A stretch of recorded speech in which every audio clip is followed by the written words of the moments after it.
अब मज़ीद जान लेते हैं डिसकंटिन्यूएशन डिसीजन की प्रॉब्लम के बारे में।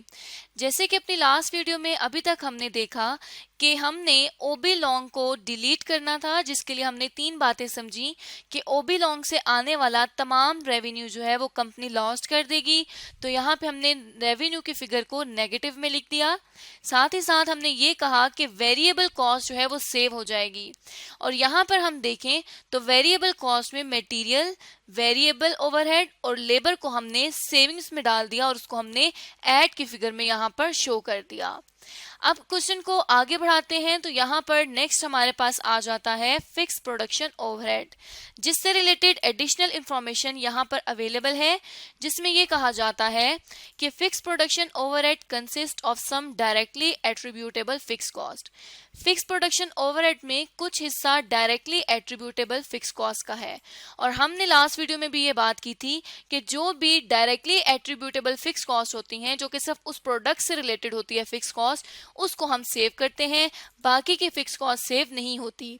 तो यहाँ पर इस एडिशनल इंफॉर्मेशन के थ्रू हमें ये पता चल चुका है कि फिक्स कॉस्ट में इस प्रोडक्ट से रिलेटेड जो एट्रीब्यूटेबल फिक्स कॉस्ट है उसका भी हिस्सा शामिल है, which are allocated to their appropriate product, जो हर प्रोडक्ट को एलोकेट की गई है, plus an apportionment of general fix production overhead. उसके अलावा इस फिक्स प्रोडक्शन ओवरहेड में कुछ जनरल फिक्स प्रोडक्शन ओवरहेड है जो कि सेव नहीं होगा, क्योंकि ये जनरल ओवरहेड है, ये प्रोडक्ट बने या ना बने इन फिक्स ओवरहेड्स में कोई भी चेंज नहीं आएगा, क्योंकि फिक्स कॉस्ट किसी भी लेवल ऑफ एक्टिविटी, कोई भी लेवल ऑफ एक्टिविटी हो, उस पे हमेशा सेम रहती है। This apportionment is at the rate of 50% of variable production overhead. ये जो अपॉर्शनमेंट की गई है ये 50% वेरिएबल प्रोडक्शन ओवरहेड्स की बेसिस पर की गई है। तो यहाँ पर अगर हम देखें तो हमारे पास फिक्स प्रोडक्शन ओवरहेड्स आ रहे हैं ओबी लॉन्ग से रिलेटेड 1,02,000 रुपीज। तो यहाँ पे हमने फिक्स्ड ओवरहेड्स को लिख दिया है। अब हमने इस 1,02,000 रुपीज में से, जो कि हमें यहाँ पर इंफॉर्मेशन प्रोवाइडेड है, इसमें से 50% वेरिएबल प्रोडक्शन ओवरहेड का लेस कर देना है। तो अगर वेरिएबल प्रोडक्शन, क्योंकि 50% वेरिएबल प्रोडक्शन ओवरहेड का है, वो जनरल फिक्स प्रोडक्शन ओवरहेड्स हैं, इसलिए यहाँ पे अगर वेरिएबल प्रोडक्शन ओवरहेड्स देखें तो वो आ रहे हैं 40,000 और फिक्स प्रोडक्शन ओवरहेड्स आ रहे हैं 1,02,000। तो 40,000 का 50% हमने यहाँ से एलिमिनेट कर देना है। सबसे पहले उसके लिए हम क्या करेंगे कि यहाँ पर जो 40,000 है उसको मल्टीप्लाई कर देंगे 50% से, तो वो आ जाएगा 20,000। अब हमने मजीद क्या करना है कि 1,02,000 फिक्स ओवरहेड था, उसमें से हमने एलिमिनेट कर देना है कितना, ये 20,000 रुपीज जो कि जनरल फिक्स्ड ओवरहेड्स का था। तो ये 82,000 रुपीज के फिक्स्ड ओवरहेड आ जाएंगे जो कि सिर्फ और सिर्फ ओबी लॉन्ग से रिलेट करते हैं। तो हमने सेविंग सिर्फ उसमें देखनी होती है जो fixed overhead attributable to the product होता है, मतलब डायरेक्टली प्रोडक्ट से लिंक्ड होता है। तो यहाँ पे अब हमने फिक्स कॉस्ट को भी ऐड बैक कर देना है और 82,000 की फिक्स कॉस्ट को ऐड कर देना है जो सिर्फ और सिर्फ ओबी लॉन्ग से रिलेट करती है। उसके बाद अगर मजीद क्वेश्चन की तरफ आए तो हम देख सकते हैं नेक्स्ट हमारे पास डिलीवरी कॉस्ट है जो कि 40,000 रुपीज की है ओबी लॉन्ग के लिए। साथ ही साथ यहाँ पर हमें डिलीवरी कॉस्ट से रिलेटेड एक एडिशनल इंफॉर्मेशन गिवन है, और इस इंफॉर्मेशन के मुताबिक delivery cost consist of some directly attributable fix cost. अब ये जो डिलीवरी कॉस्ट है इसमें कुछ डायरेक्टली एट्रीब्यूटेबल फिक्स कॉस्ट भी चार्ज की गई है, which are allocated to their appropriate product, जो कि उसकी रिस्पेक्टिव प्रोडक्ट को, जो प्रोडक्ट उससे रिलेट करती है, उस प्रोडक्ट को चार्ज कर दी गई है, plus an apportionment of general delivery cost. लेकिन इसमें एक अपॉर्शनमेंट जनरल डिलीवरी कॉस्ट की भी है, और वो अपॉर्शनमेंट क्या है, the apportionment is based on 50% of material cost. मतलब इस डिलीवरी कॉस्ट में 50% ऑफ मटेरियल कॉस्ट, जितनी जो कॉस्ट है वो हिस्सा डायरेक्टली एट्रीब्यूटेबल नहीं है, बाकी सारी डिलीवरी कॉस्ट जो है वो इसी प्रोडक्ट से रिलेटेड है, वो directly attributable to oblong है। तो हमने उसी तरह से करना है जिस तरह से अभी हमने फिक्स प्रोडक्शन ओवरहेड के लिए किया था कि उसमें से हमने 50% ऑफ वेरिएबल प्रोडक्शन ओवरहेड को एलिमिनेट किया था।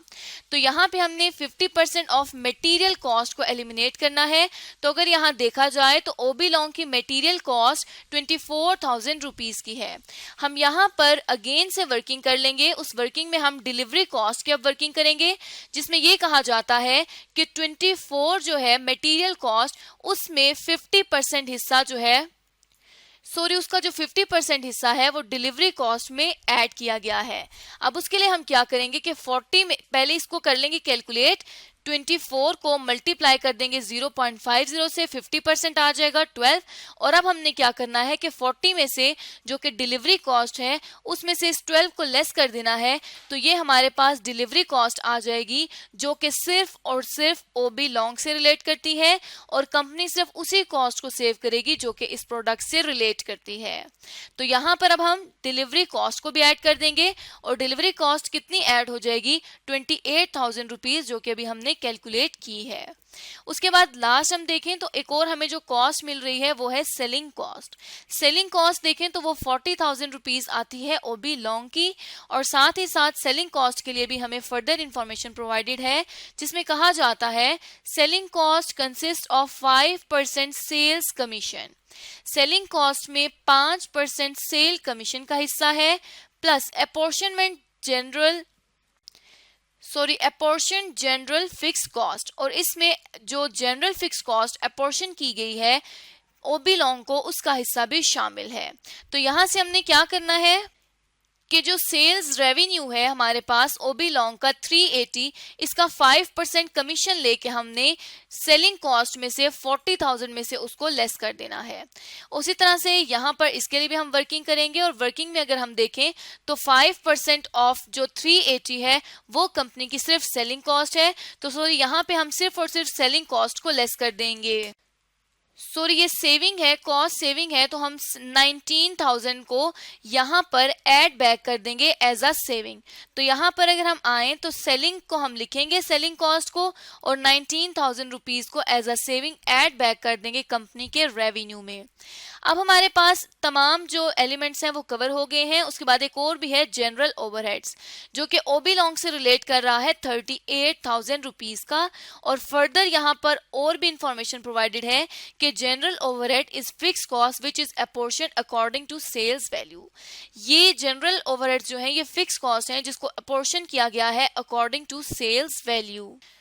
तो क्योंकि ये जनरल ओवरहेड्स हैं इसलिए हम यहाँ से इसको एलिमिनेट नहीं करेंगे, हम सिर्फ वो ओवरहेड्स यहाँ से रिड्यूस करते हैं जो कि ओबी लॉन्ग से रिलेट कर रहे हों। तो यहाँ तक हमने अपने जो क्वेश्चन है उसके तमाम एलिमेंट्स को देख लिया है। अब हम कैलकुलेट कर लेते हैं कि टोटल कंपनी का कितना जो बेनिफिट है वो फारगो हो जाएगा अगर कंपनी ओबी लॉन्ग को छोड़ देती है, ओबी लॉन्ग को एलिमिनेट कर देती है। तो हम सबसे पहले क्या कर लेते हैं कि इन तमाम का टोटल कर लेते हैं, तो हमें पता चल जाएगा कि कंपनी की सेविंग्स कितनी आ रही हैं। जब हमने इनका टोटल किया तो ये आ गई हैं 283,000। अब हमने क्या करना है कि जो नेगेटिव 380 है इसमें हमने ऐड बैक कर देना है 283, तो ये आ जाएगा नेगेटिव 97,000 रुपीज। इतना बेनिफिट कंपनी फॉरगो करेगी, मतलब अब कंपनी को इतना लॉस हो जाएगा जब ओबी लॉन्ग को कंपनी एलिमिनेट करेगी। अब यहाँ पर तो वो बेनिफिट हमने कैलकुलेट किया है जो फॉरगो हो जाएगा, लेकिन क्वेश्चन की रिक्वायरमेंट पर आए तो हमें ये रिक्वायर्ड है कि हमने टोटल एनुअल प्रॉफिट कैलकुलेट करना है जो कि कंपनी का होगा।